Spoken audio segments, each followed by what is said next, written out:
Toastmasters and distinguished guest and perpetual guest. I was picked on a lot as a kid. I had darker skin, curlier hair, and I was taller and wider than a majority of my classmates.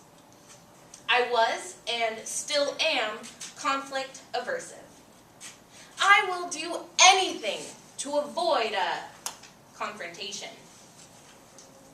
At the age of 9, my parents decided to enroll me in a self-defense course with an organization that taught Shotokan karate. I stayed with this organization until I was 17, during which time I had various instructors, earned my black belt, and eventually taught a karate class of my own. I had, like I said, many instructors, all from whom I learned many things. But it was my first instructor, Sensei Cindy, that had the most impact on my development both in and outside of class. She taught me proper technique along with valuable life lessons, both of which I'm truly grateful for. Sensei Cindy was a no-nonsense kind of instructor. She wanted to make sure that all of her students were prepared for anything, that we were always aware of what was going on around us. She told us, never show your opponents your weakness. Once they know your weakness, they can take advantage of you. I once had to fight a grown man in a tournament. He was in his early to mid-30s. He was taller, heavier, and a lot stronger than I was. I was 15. And I was told by my then instructor, not Sensei Cindy, that I needed to spar with him because there was nobody else in his ring to fight with at this tournament. Our event? Full contact sparring. These are the target locations. The top of the head, the sides of the head, the chest, the stomach, the sides, nothing below the belt or directly to the face. I got in the ring with this guy, and I was ready to go. I kept eye contact with him. I was ready for anything, except the first blow. Bam! A jab directly to the center of my face sent me flying backwards onto the ground where I sat in shock of what had just happened. I couldn't move my head to the left or to the right for 3 days after that strike. If you'd like to know what happened to him, I'll talk to you after the meeting. I will tell you that I got right back up, ready to go. I did not show him any weakness. I felt the tears rush to my eyes, but I didn't shed a single one. Until I got in the car. But my bouncing back up ready to fight was just another one of Sensei Cindy's lessons. She taught me to never back down.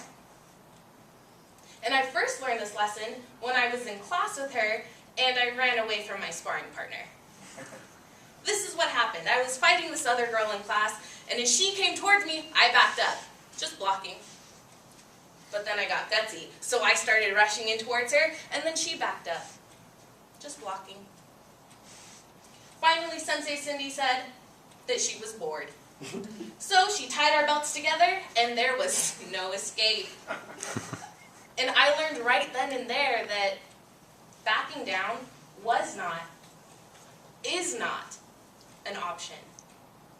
Now that's a lesson that I've kept in mind and that I will never forget. But the third lesson that I learned from Sensei Cindy, I learned unconsciously.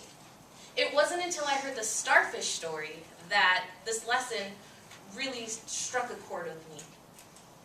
And if you're unfamiliar with the starfish story, it goes something like this.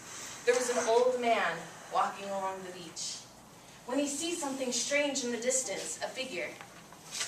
And as he approaches the figure, he sees it's a young man throwing something into the sea.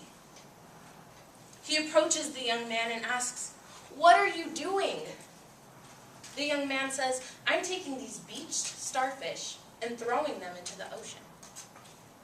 The man laughs and says, "But there are miles and miles of starfish and only one of you.